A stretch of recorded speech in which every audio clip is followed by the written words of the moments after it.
one issue to discuss in terms of cannabis, and I've heard it brought up in some of the different states, and of course the federal government keeps saying, you know, what about our youth? What about the kids? We can't send a message that, you know, marijuana is medicine. I mean, you know, what kind of message does that send to the kids? They'll think it's good for you and they'll take it. And that's just a false statement. I mean, if anything, again, from a nursing perspective, medications can be quite toxic. Medicines are for sick people. You take it if you have a problem. The medicine is to help you get back and better. So marijuana as medicine isn't saying, oh, it's good for you, take it. Vitamins might be good for you, take it. But insulin's a medicine, it doesn't mean take it. So that whole concept is a lie. The problem is we have smart kids. It's not a problem, excuse me. We have smart kids. So to think that they can't figure this out, you've got a bigger problem when the kids figure out we're lying to them, and that we don't have the compassion to give let grandma have her medicine, or let my brother have this medicine, whatever it is. They can see that. That's the wrong message to kids, that we don't care, that we don't care that it's good for you, we don't care that it helps, you can't have it, and by golly, we'll destroy your family, or we'll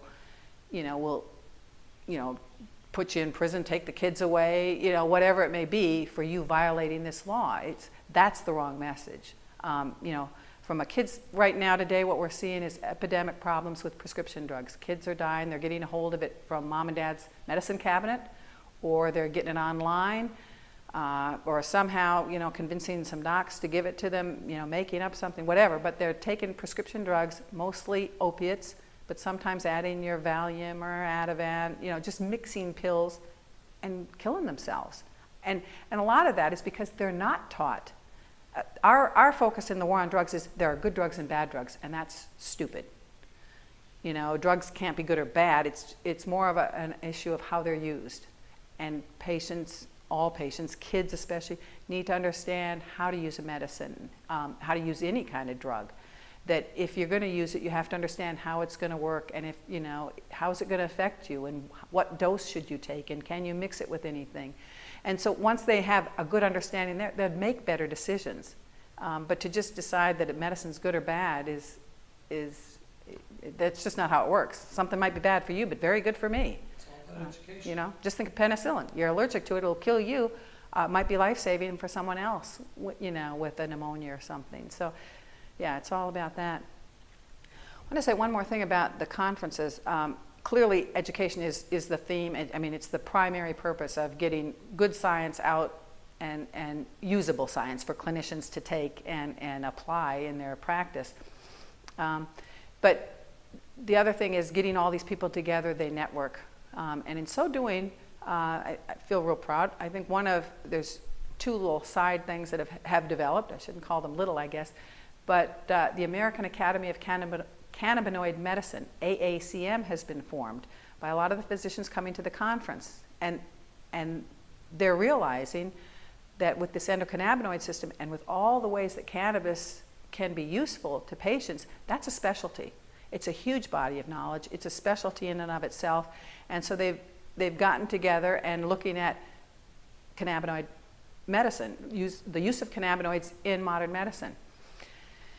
A little bit slower, but I must say we've been thinking about it for a long time. Nurses are coming to it, and there's been a core group of us who've been looking at this for a long time, and we've just recently formed the American Cannabis Nurses Association, the ACNA, and we chose to stay with cannabis. Again, it kind of goes to the nursing perspective, but we're looking at this plant. And I guess the nursing perspective is more of a health perspective in terms of modern medicine. Instead of looking at the disease model, we try to look at the health. And if someone is sick, the nurse's role is more like, how do you live with that? How do you improve the quality of your life living with this disease? How do we fight it? How can we help you feel better? How can we help you maintain good health? Whatever. But we focus more on health. So cannabis in itself, as a plant, fits in wonderfully. We're learning about the endocannabinoid system and the plant, but it also helps us look at the nourishment from the hemp oil.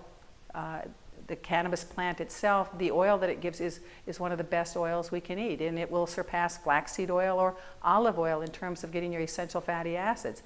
This is a huge thing Good tasting oil, you can make, you can make other things out of it. The seeds are just tasty little snacks, etc. But the idea that here's this food, not psychoactive, but a great food product out there that all of America is not getting. And that's essential for just basic good health for all of us. When we're eating trans fatty acids, I mean, we're getting chemicals we shouldn't be consuming. And here's this wonderful source that is banned. And then you look at the other cousin to cannabis, but the hemp plant, when it's grown for its fiber and the biomass, whether it's being used as a fuel or as the fiber for rope, for fabrics, for building materials, for all these things that are environmentally good. So I'm looking at it as a nursing perspective, health-wise, we're kind of trained to look at that. We send a patient home. What's their home environment like? Are they eating well, and what's the environment? And cannabis is just this thing that helps in almost every way. You can see a positive from it. So we're really pleased that it is a specialty. The American Nurses Association recognized that cannabis did have medical value. So back in 2003, they first issued their resolution following many state nurses associations who validated cannabis as medicine and issued papers. And they look at these things every 5 years, and in 2008 they looked at it again and reissued it, saying, yeah, we believe this is good medicine. So the ACNA, it'll take a while as we get going and get all our paperwork done and that sort of thing, but our long-term goal is to literally be, I'm going to say blessed, that's not it, but confirmed as a legitimate specialty in nursing under the ANA, being recognized as a subspecialty. So we'll do the paperwork, and that's our goal. And I think the ANA is open to it, and we clearly are. Like I say, it is a specialty. We can teach nurses in any other specialty. Pediatrics, they need to know how to use it. Pulmonary specialist nurses need to know about cannabis and how it can affect them.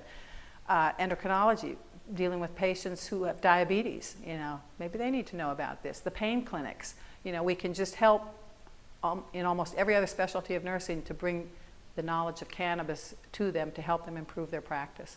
So it's really kind of exciting times in that regard.